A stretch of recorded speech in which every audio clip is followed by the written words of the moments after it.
সংক্রমণের শঙ্কা সত্ত্বেও স্বাস্থ্যবিধি না মেনে ঢাকামুখী কর্মজীবী মানুষের স্রোত, শারীরিক দূরত্ব বজায় থাকছে না বিকল্প যানবাহনে।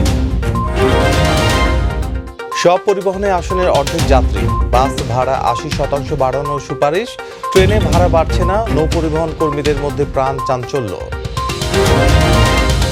করোনার থাবায় দেশে আরও ২৮ জনের প্রাণ গেল, মোট মৃত্যু ৬১০, একদিনে ১৭৬৪ জনসহ মোট শনাক্ত ৪৪,৬০৮। গণপরিবহন চালুসহ অফিস খুলে দেওয়ার সিদ্ধান্ত নিয়ে সরকার দেশকে মারাত্মক ঝুঁকির দিকে ঠেলে দিচ্ছে, অভিযোগ ফখরুলের। আসসালামু আলাইকুম, আমন্ত্রণ মাই টিভি সংবাদে। আপনাদের সাথে আছি সাইদ মল্লিক। শুনছিলেন সংবাদ শিরোনাম, এবার জানাবো পুরো সংবাদ। করোনা সংক্রমণের শঙ্কা সত্ত্বেও স্বাস্থ্যবিধি না মেনেই ঢাকার দিকে ছুটছেন মানুষ। গণপরিবহন বন্ধ থাকায় বিভিন্ন শ্রেণী পেশার মানুষ আসছেন truck, CNG, auto rickshaw, rickshaw van কিংবা পায়ে হেঁটে। যানবাহনে থাকছে না শারীরিক দূরত্ব। চাকরি রক্ষার কাজে যোগ দিতে ছুটে আসছেন বলে জানান তারা। শারমিন আজাদের রিপোর্ট।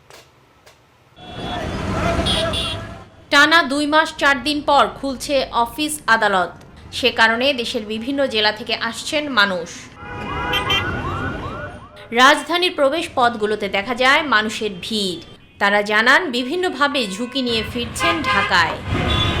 আসলাম আমি টাঙ্গাইল থেকে আমাদের ভবর থেকে চান্দ্রা পর্যন্ত মাইকোতে আসলাম, পরে ওখান থেকে এক অটো ধরে আসলাম। সিরাজগঞ্জ থেকে টাকে আসছি অফিসে যাইতে। করোনা ভাইরাস সংক্রমণ প্রতিরোধে স্বাস্থ্য অধিদপ্তর বারবার বলেছে শারীরিক দূরত্ব থাকা জরুরি। তবে দূর দূরান্ত থেকে আসতে গিয়ে স্বাস্থ্যবিধি মানা সম্ভব হচ্ছে না বলে স্বীকার করেন অনেকে। অফিস তো আমার ৩১ তারিখ থেকে খোলা, আমাকে বাধ্যতামূলক আসতেই হবে অফিসে। এখন একদিকে আপনার হচ্ছে গণপরিবহন বন্ধ, একদিকে আবার অফিস অন হচ্ছে, তো এখন যেভাবে যাওয়া যায় আর কি।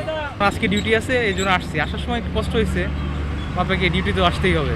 অনেকে আবার আমলেই নিচ্ছেন না করোনা সংক্রমণে দেয়া বিধিনিষেধ মেনে শারীরিক দূরত্ব বজায় রাখার বিষয়টি। কেউ কেউ স্বীকারও করছেন না, যানবাহনে এসেছেন গাদাগাদি করে। আব্দুল্লাহ পর্যন্ত আসছি সিএনজি দিয়ে।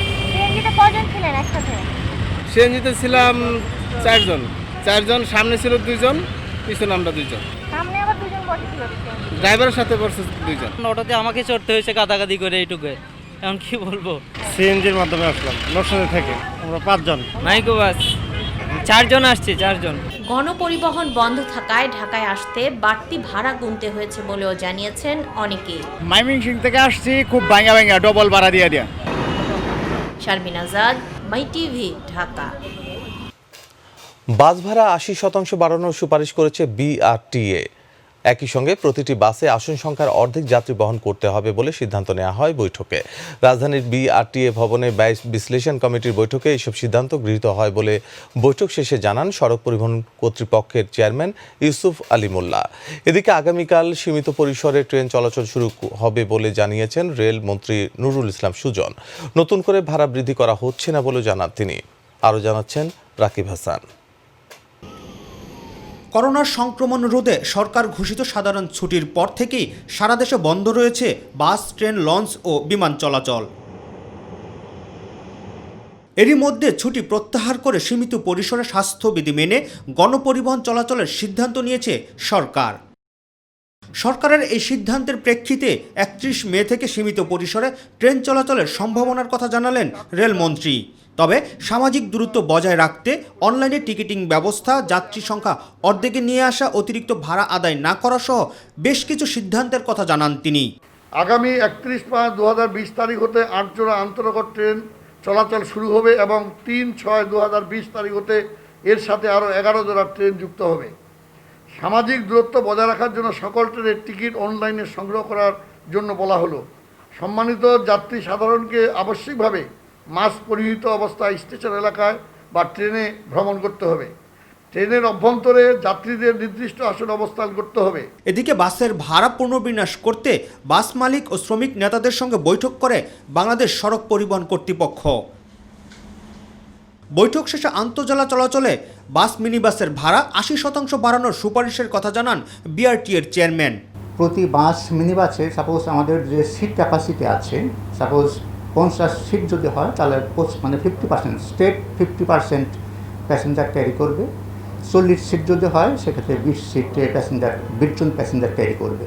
আলোচনা করে আমরা যে আজকে সুপারিশ যেটা দিয়েছি 80% ভাড়া প্রতি প্যাসেঞ্জার, সাপোজ 20 জন যদি হয় ওই 20 জনের উপরে 80% ভাড়া বৃদ্ধি হিসেবে নেওয়ার সুপারিশ করা হয়েছে আজকের মিটিংয়ে। তবে করোনার পরে এই ভাড়া কার্যকর থাকবে না বলে আশ্বস্ত করেন সড়ক পরিবহন মালিক সমিতির সহসভাপতি আবুল কালাম। এটা কিন্তু ভাবার কোনো উপায় নাই যে করোনা শেষ হয়ে গেলে এটা চালু থাকবে। রাকিব হাসান, মাই টিভি, ঢাকা। গণপরিবহন চলাচলের সিদ্ধান্তের অংশ হিসেবে যাত্রী পরিবহনের প্রস্তুতি নিচ্ছে নৌ পরিবহনগুলো। এই সিদ্ধান্তে কর্মচাঞ্চল্য ফিরে আসতে শুরু করেছে নদী বন্দরগুলোতে। স্বাস্থ্যবিধি নিশ্চিতের সব ধরনের পদক্ষেপ নেওয়ার দাবি করেছেন সংশ্লিষ্ট কর্তৃপক্ষ। যদি শুরু থেকে তা নিশ্চিত করা নিয়েও রয়েছে শঙ্কা। প্রতিনিধি পারভেজ রাসেলকে সঙ্গে নিয়ে মাহবুব সৈকতের রিপোর্ট। 2 মাসেরও বেশি অলস সময় পার করার পরে কর্মচাঞ্চল্য শুরু হচ্ছে ঢাকা নদীবন্দর সদরঘাটের। গণপরিবহন চলাচলের সিদ্ধান্তে বরিশাল, পটুয়াখালী, ভোলা, পিরোজপুর সহ দেশের বিভিন্ন স্থানে নোঙর করা লঞ্চগুলোও প্রস্তুত যাত্রায়। যেটা আলোচনা হয়েছে যে স্বাস্থ্য সুরক্ষা মেনটেইন করে এবং সোশ্যাল ডিস্টেন্সিং মেনটেইন করে যাত্রীদেরকে আমরা জাহাজে আরোহণ করব। যারা শ্রমিক আছেন নিয়োজিত তাদেরও স্বাস্থ্য সুরক্ষা নিশ্চিত করতে হবে মালিকদের পক্ষ থেকেই। এবং সিদ্ধান্ত হয়েছে কোনো জ্বর, সর্দি, কাশি থাকলে বা কোনো অসুস্থ রোগীকে আমরা আপাতত প্যাসেঞ্জারকে নেব না। চলাচলের অনুমতি মেলায় পরিচ্ছন্নতা কার্যক্রমের দিকে নজর সংশ্লিষ্ট কর্তৃপক্ষের। তদারকিতে এসে প্রস্তুতি নিয়ে কথা বলেন বিআইডব্লিউটি এর চেয়ারম্যান। গতকালকে কেবল আমরা সিদ্ধান্ত নিয়েছি যে চালু হবে আগামীকাল থেকে। তা আমরা যত তাড়াতাড়ি পারি আজকে এবং কালকের মধ্যে যা যা প্রস্তুতি নেওয়ার আমরা লাগিয়ে ফেলবো। 14টা প্রবেশমুখে আমরা ডিসইনফেকশন টানেল লাগাবো। নদীবন্দর এবং পার্শ্ববর্তী স্থানে নোঙর করা পরিবহনগুলোর অধিকাংশই নির্ধারিত গন্তব্যের উদ্দেশ্যে যাত্রা শুরুর প্রস্তুতি নিচ্ছে। তবে যাত্রীদের মধ্যে দূরত্ব রক্ষার জন্য পদক্ষেপ এবং জীবাণুনাশক সরঞ্জামও সংগ্রহ করেননি অধিকাংশ কর্তৃপক্ষ। দূরত্ব করে একটা স্কেচ করতে বলছে, আগামী 2-4 সপ্তাহের মধ্যে আমরা এগুলো করে ফেলবো। যদিও অনুমোদিত যাত্রীর চেয়ে বেশি পরিবহন না করতে পারার সিদ্ধান্তের কারণে ভাড়া বৃদ্ধির দাবি মালিকদের। আমরা সেই সীমিত আকার বলতে হয়তো 50% প্যাসেঞ্জার নিতে হবে। আমাদের ভাড়া যদি এটা ডাবল করা হয় তাহলে আমরা এটা চালাইতে পারবো জাহাজ। মাননীয় প্রধানমন্ত্রীর কাছে যে আমাদের একটা প্রণোদনা দেওয়ার জন্য যে যাতে সহজ শর্তে আমরা একটা ব্যাংক থেকে টাকা পাই, যাতে যেটার কোনো সুদ হবে না। যখন ঊর্ধ্বমুখী করোনার সংক্রমণ এবং মৃত্যুর হার, তখন গণপরিবহনে চলাচলে যাত্রীদের সচেতনতাকেই বড় করে দেখছেন নৌ পরিবহন সংশ্লিষ্টরা। তাদেরকে নিজেদের নিরাপত্তা নিশ্চিত করেই আসতে হবে। কারো যদি কোনো সহযোগিতা দরকার হয় আমরা সেটা দেওয়ার জন্য অবশ্যই প্রস্তুত। সকলেরই প্রার্থনা, নিরাপদ হোক পৃথিবী। জীবন এবং জীবিকার মধ্যে সমন্বয় করতে 2 মাসেরও অধিককাল পরে চালু হচ্ছে নৌ পরিবহন সহ সব ধরনের গণপরিবহন। আলোচনা সমালোচনা যাই থাক না কেন, সবাই একটা বিষয় দৃঢ়ভাবে চান, তা হচ্ছে এই পরিবহনগুলোতে যেন স্বাস্থ্যবিধি কঠোরভাবে মানা হয়। বিশেষ করে চলাচলকারী যাত্রী সাধারণ যেন আরও বেশি সচেতন হন, আর নৌ পরিবহন সংশ্লিষ্ট কিংবা অন্য পরিবহনের সাথে সংশ্লিষ্টরাও যেন এক্ষেত্রে কেবলমাত্র লোক দেখানো পরিচ্ছন্নতা না করে পালন করেন সঠিকভাবে স্বাস্থ্যবিধির বিষয়গুলো। মাহবুব সৈকত, মাই টিভি, ঢাকা নদীবন্দর, সদরঘাট, ঢাকা।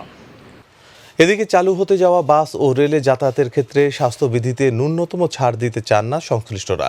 তারা বলছেন, এরই মধ্যে কর্মীদের দেয়া হয়েছে ভাইরাস নিরোধক ও পিপিই। যাত্রীদেরও পুরোপুরি মানতে হবে স্বাস্থ্যবিধি। রাজশাহী প্রতিনিধি শাহরিয়ার অন্তুর তথ্যচিত্রে জানাচ্ছেন রাজিয়া সুলতানা স্মৃতি। 2 মাসের বেশি সময় ধরে ট্রেন চলাচল বন্ধ থাকার পর রোববার সকালে বনলতা আন্তনগর ট্রেনটি চাঁপাইনবাবগঞ্জ, রাজশাহী হয়ে ঢাকার উদ্দেশ্যে ছেড়ে যাবে। সব ট্রেনের 50% টিকিট অনলাইন ও অ্যাপসের মাধ্যমে বিক্রি করা হবে। বাকি আসনগুলো ফাঁকা থাকবে। 3 জুন থেকে কপোতাক্ষ আন্তনগর ট্রেন খুলনার উদ্দেশ্যে আর মধুমতি আন্তনগর ট্রেন গোয়ালন্দ ঘাটের উদ্দেশ্যে ছেড়ে যাওয়ার সিদ্ধান্ত হয়েছে। করোনা ভাইরাসের সংক্রমণ রোধে নানামুখী পদক্ষেপ গ্রহণ করেছেন পশ্চিমাঞ্চল রেলওয়ে। ভিতরে আপনার হ্যান্ড স্যানিটাইজেশন, সাবান পানি থাকবে। তারপরে আমাদের গাড়িতে স্প্রে চলছে। আমরা গাড়িতে ওঠার আগে আমার স্টেশনে 2টা জীবাণুনাশক কক্ষ তৈরি করা আছে, তার ভিতর দিয়ে যাত্রীরা আমাদের ঢুকবে। আমাদের গেটে টিসি এবং মেডিকেল টিম থাকবে। এদিকে রাজশাহী থেকে 1 জুন সীমিত আকারে বাস চলাচল শুরু হবে। এই সেক্টরেও করোনা ভাইরাসের প্রভাব ঠেকাতে বাস ড্রাইভার ও শ্রমিকদের মাস্ক ও পিপিই প্রদান করা হয়েছে বলে জানিয়েছেন এই সড়ক পরিবহন গ্রুপ নেতা। পিপিইর ব্যবস্থা করেছি তাদের জন্য। হ্যান্ড স্যানিটাইজার থাকবে, স্প্রে থাকবে, জীবাণুনাশক স্প্রে থাকবে এবং মাস্ক তো বাধ্যতামূলক। এবং গাড়িতে যাত্রী যারা উঠবে তারা যেন মাস্ক পরে উঠে সেইটারও আমরা কড়াকড়ি চেষ্টা করব। রাজিয়া সুলতানা স্মৃতি, মাই টিভি নিউজ ডেস্ক। করোনার থাবায় 24 ঘন্টায় সর্বোচ্চ 28 জনের প্রাণ গেল বাংলাদেশে। একদিনে মৃত্যুর দিক দিয়ে এ পর্যন্ত এটাই সর্বোচ্চ সংখ্যা। এ নিয়ে করোনায় মৃতের সংখ্যা 610 জনে পৌঁছালো। নতুন করে করোনা শনাক্ত হয়েছেন 1764 জন। সব মিলিয়ে দেশে করোনা সংক্রমিত হয়েছেন মোট 44,608 জন। করোনা ভাইরাসের সংক্রমণ পরিস্থিতি নিয়ে শনিবার স্বাস্থ্য অধিদপ্তরের নিয়মিত অনলাইন ব্রিফিংয়ে জানানো হয় এমন তথ্য। আমিনুল মজলিসের রিপোর্টে বিস্তারিত। দেশে করোনায় মৃতের সংখ্যা 600 ছাড়ালো, আর আক্রান্তের সংখ্যা প্রায় 45,000। স্বাস্থ্য অধিদপ্তরের নিয়মিত ব্রিফিংয়ে তুলে ধরা হলো সর্বশেষ তথ্য। গত 24 ঘন্টায় মৃত্যুবরণ করেছেন 28 জন এবং এ পর্যন্ত মৃত্যু 610 জন। যা নমুনা পরীক্ষা হয়েছে তাতে 24 ঘন্টায় শনাক্ত হয়েছে 1764 জন। এ পর্যন্ত শনাক্ত 44,608 জন। মারা যাওয়া ব্যক্তিদের বিষয়ে দেয়া হয় বিস্তারিত বিবরণ। যারা মৃত্যুবরণ করেছেন তাদের বিশ্লেষণে পুরুষ 25 জন এবং নারী 3 জন। 31 থেকে 40 4 জন, 41 থেকে 50 বছর বয়সের 4 জন, 51 থেকে 60 বছর বয়সের 9 জন, 61 থেকে 70 বছরের 6 জন, 71 থেকে 80 বছরের 3 জন এবং 81 থেকে 90 বছর বয়সের 2 জন। তবে এরই মধ্যে সুস্থ হয়েছেন 9,000-এরও বেশি মানুষ। গত 24 ঘন্টায় সুস্থ হয়েছেন 360 জন। এ পর্যন্ত সুস্থ 9,375 জন। বরাবরের মতোই স্বাস্থ্যবিধি অনুসরণের উপর গুরুত্ব আরোপ করছেন সংশ্লিষ্টরা। অবশ্যই নিজেকে সুরক্ষিত রাখবেন, মাস্ক পরবেন এবং বারবার হাত ধোয়ার অভ্যাস করবেন। তাই অন্তহীন ভোগান্তি নিয়ে যারা রাজধানীতে ফিরছেন তাদের সতর্ক হওয়ার এখনই সময়। আমিনুল মজলিস, মাই টিভি, ঢাকা।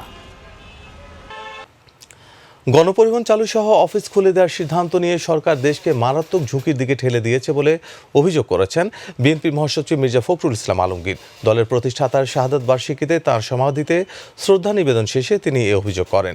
তরুণ প্রজন্মের মধ্যে জাতীয়তাবাদী আদর্শ তুলে ধরার জন্য ভার্চুয়াল স্মরণ সভায় দলের নেতাকর্মীদের প্রতি আহ্বান জানান বিএনপির অন্য শীর্ষ নেতারা। মাহবুব শওকতের আরও একটি রিপোর্ট। 39তম শাহাদাত বার্ষিকীতে বিএনপির প্রতিষ্ঠাতা জিয়াউর রহমানের সমাধিতে শ্রদ্ধা নিবেদন করেন বিএনপির নীতি নির্ধারকরা। ফাতিহা পাঠ এবং দোয়া মোনাজাত শেষে করোনা মোকাবিলায় সরকারের নেওয়া পদক্ষেপের বিষয়ে মন্তব্য করেন মির্জা ফখরুল ইসলাম আলমগীর। আক্রান্তের পরিমাণ বাড়ছে, মৃত্যুর পরিমাণ বাড়ছে, অথচ বিশেষজ্ঞরা বলছেন, এমনকি তাদের নির্বাচিত পরামর্শক কমিটি তারা পরামর্শ দিয়েছেন যে এখনই এই মুহূর্তে একবারে একসাথে খোলা উচিত হবে না সব কিছু। সেক্ষেত্রে তারা তাদের কথা না শুনে তারা সব কিছু একসাথে খুলে দিয়ে আজকে আরও বড় একটা হুমকির মুখে আমরা গোটা জাতি পড়ে গেছি। শীর্ষ নেতাদের শ্রদ্ধা নিবেদনের পর যুবদল, স্বেচ্ছাসেবক দল সহ বিএনপির বিভিন্ন সহযোগী সংগঠন এবং সমমনা দলের নেতারা জিয়ার সমাধিতে শ্রদ্ধা নিবেদন করেন। এরপরে দলের প্রতিষ্ঠাতার শাহাদাত বার্ষিকী উপলক্ষে ভার্চুয়াল স্মরণ সভায় অংশ নেন দলটির স্থায়ী কমিটির সদস্যসহ সমমনা বিশিষ্ট ব্যক্তিরা। 7ই নভেম্বর সিপাহী জনতার বিপ্লবের মধ্য দিয়ে শহীদ জিয়াউর রহমানকে তারা ক্ষমতাসীন করে। শহীদ জিয়াউর রহমান মার্শাল ল জারি করেন নাই, তিনি কোন সরকারকে অপসারণ করে ক্ষমতায় আসেন নাই। তিনি কৃষিজীবী মানুষের কল্যাণের জন্য কৃষি ঋণ এবং ঋণের সুদ মওকুফ করেছেন। তিনি দিক নির্দেশনা দিয়ে জাতিকে সঠিক পথে পরিচালনা করেছিলেন। মাহবুব সৈকত, মাই টিভি, ঢাকা। জানাবো করোনায় করণীয়।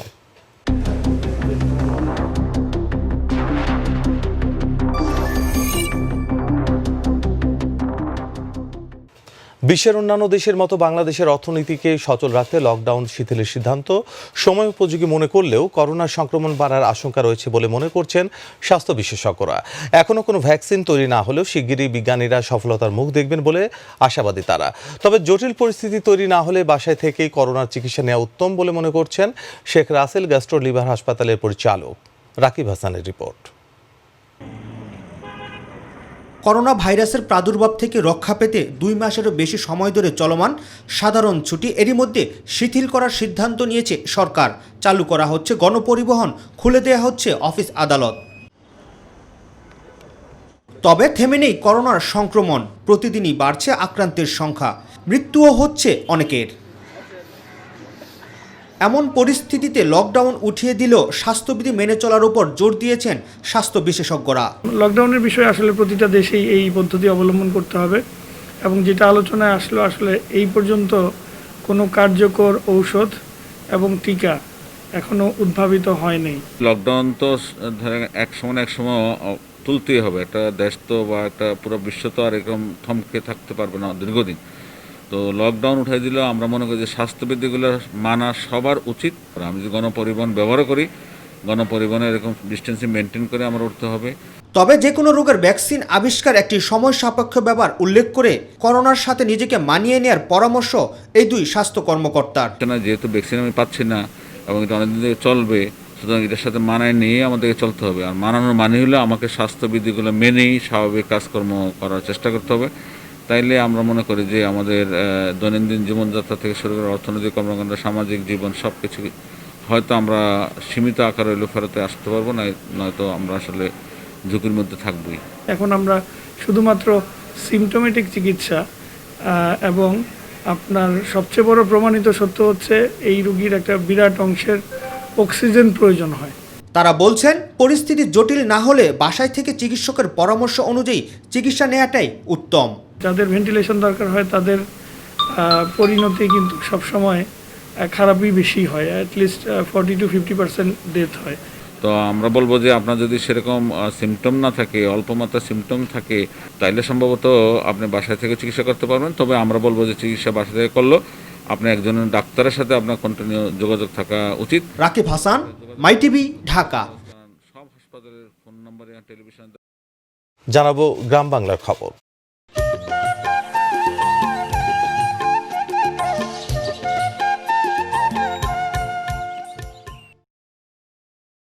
বগুড়ার সোনাতলায় স্ত্রী ও পরকীয়া প্রেমিকের হাতে হত্যার ও গুমের 11 মাস পর উদ্ধার হওয়া কঙ্কালের ময়নাতদন্ত শেষে জানাজা ও দাফন সম্পন্ন হয়েছে।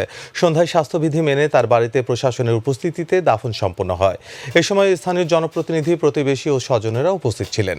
2019 সালের 14 জুন সোনাতলা উপজেলার সদর ইউনিয়নের দক্ষিণ রানীরপাড়া গ্রামের মরিচ ব্যবসায়ী রফিকুলকে রাতের আধারে স্ত্রী রেহেনা, পরকীয়া প্রেমিক মহিদুল, পুত্র মজিদ ও বোনের ছেলে শাকিল তাকে গলা টিপে হত্যার পর মৃতদেহ গুম করে। এই তদন্ত করার যে ধারাবাহিক প্রক্রিয়ার মধ্যে একটা সময় আমাদের কাছে একটা কিছু অস্বাভাবিক ইনফরমেশন আসে। ইনফরমেশনগুলো ঘিরে আমরা তদন্ত করতে গিয়ে আমরা এই চাঞ্চল্যকর হত্যা রহস্যটি উন্মোচন করতে পারি। ফেনী শহরের রামপুরে সাগর নামে এক রাখালকে ছুরিকাঘাতে হত্যা করেছে দুর্বৃত্তরা। শনিবার সকালে এই ঘটনা ঘটে। পুলিশ ও স্থানীয় সূত্রেও জানায়, শহরের রামপুর পাটুয়ারির বাড়ির সাদেক হোসেনের পাটুয়ারির গরুর খামারে দুর্বৃত্তরা হানা দেয়। উপর্যুপরি ছুরিকাঘাতে খামারের দায়িত্বে থাকা সাগরকে খুন করে। তার বাড়ি নেত্রকোনায়। জেলা গোয়েন্দা পুলিশের ওসি মোহাম্মদ নুরুজ্জামান জানান, নিহতের ঘাড়ে একাধিক আঘাতের চিহ্ন রয়েছে। হত্যাকাণ্ডের ক্লু উদ্ঘাটনে পুলিশ চেষ্টা চালাচ্ছে। ব্রাহ্মণবাড়িয়ার বিজয়নগরে পৃথক ঘটনায় 2 জন নিহত হয়েছে। উপজেলার সেজামোড়া ও রামপুরা গ্রামে এই ঘটনাগুলো ঘটে। স্থানীয়রা জানায়, প্রতিপক্ষের হামলায় সেজামোড়া গ্রামের আহত ব্যবসায়ী মোহাম্মদ নাসির উদ্দিনের মৃত্যু হয়েছে। শুক্রবার রাতে ঢাকার একটি হাসপাতালে চিকিৎসাধীন অবস্থায় তার মৃত্যু হয়। এদিকে উপজেলার রামপুরা বাজারে 10 টাকার ছেঁড়া টাকা নিয়ে তর্কাতর্কির জের ধরে প্রতিপক্ষের হামলায় আহত বাসুদেব গ্রামের একজন ঢাকায় চিকিৎসাধীন অবস্থায় মারা গেছেন। সে চান্দুরা ইউপির রসুলপুর গ্রামের বাসিন্দা। এ ঘটনায় পুলিশ পরিতোষ নামের একজনকে আটক করেছে। লিবিয়ার নিহত ২৬ জন বাংলাদেশির মধ্যে ৫ জনের বাড়ি কিশোরগঞ্জের ভৈরবের বিভিন্ন গ্রামে। এসব গ্রামে চলছে শোকের মাতম। দালালদের মাধ্যমে ইতালি যাওয়ার উদ্দেশ্যে লিবিয়ার পাড়ি জমান তারা। লিবিয়ার বেনগাজি থেকে মরুভূমি পাড়ি দিয়ে কাজের সন্ধানে যাচ্ছিলেন তারা। সে পথে মানব পাচারকারীরা তাদের জিম্মি করে। তাদের এলোপাতারি গুলিতে ঘটনাস্থলে ২৬ জন বাংলাদেশি নিহত হন। ২৬ জনের মধ্যে ভৈরবের ৫ জন নিহত ও ৩ জন আহত হন। ৩০তম স্প্যান সেতুর ২৬ ও ২৭ নম্বর পিলারের উপর বসানোর মধ্য দিয়ে দৃশ্যমান হলো পদ্মা সেতুর ৪.৫ কিলোমিটার। দেশি বিদেশি প্রকৌশলীদের চেষ্টায় সফলভাবে স্প্যানটি বসানো সম্ভব হয়েছে। ২৯তম স্প্যান বসানোর ২৬ দিনের মাথায় ৩০তম স্প্যানটি বসানো সম্ভব হয়েছে। আরও ১১টি স্প্যান বসানোর মধ্য দিয়ে বাকি ১.৬৫ কিলোমিটার সেতু দৃশ্যমান হবে। সকালে শরীয়তপুরের জাজিরা প্রান্তে ২৬ ও ২৭ নম্বর পিলারের স্প্যান বসানো শেষ হয়। এই দুইটি পিলার শিমুলিয়া কাঁঠালবাড়ি নৌ রুটে পড়েছে। এবার একটি শোক সংবাদ। রাজশাহীর মাসকাটা দিঘি সরকারি প্রাথমিক বিদ্যালয়ের সাবেক প্রধান শিক্ষক হাফিজউদ্দিন মোল্লা নগরীর খোজাপুর এলাকায় নিজ বাড়িতে ইন্তেকাল করেছেন। ইন্না লিল্লাহি ওয়া ইন্না ইলাইহি রাজিউন। মৃত্যুকালে তার বয়স হয়েছিল ৭৭ বছর। তিনি স্ত্রী, ৩ ছেলে, 3 মেয়ে সহ বহু আত্মীয়স্বজন রেখে গেছেন।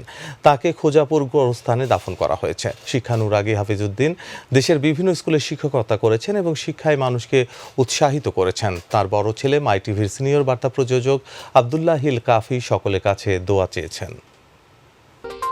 ধন্যবাদ সঙ্গে থাকার জন্য। এই ছিল আমাদের এখনকার সংবাদ আয়োজনে। এছাড়া ইউটিউবে মাই টিভি সংবাদ পেতে ভিজিট করুন youtube/mytvbd নিউজ এবং আমাদের অনুষ্ঠান দেখতে ভিজিট করুন youtube/mytv বাংলা, facebook/mytv বাংলা ও twitter/mytv বাংলা। পরবর্তী সংবাদ দেখার আমন্ত্রণ জানিয়ে বিদায় নিচ্ছি আমি সাইদ মল্লিক। দর্শক, করোনার সংক্রমণ রোধে সবাই ঘরে থাকুন, নিরাপদে থাকুন। আল্লাহ হাফেজ।